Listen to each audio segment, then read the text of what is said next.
All right, so let's use our input function and ask for the weight in pounds.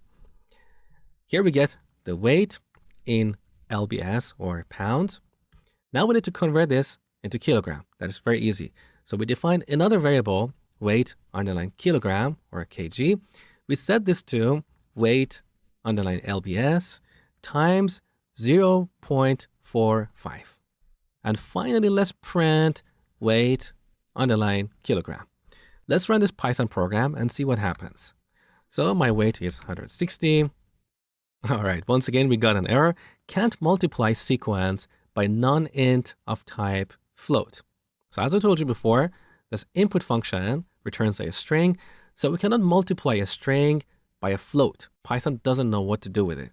So in this case, we should convert this number to an integer or a float and then multiply it by 0.45. So let's call the int function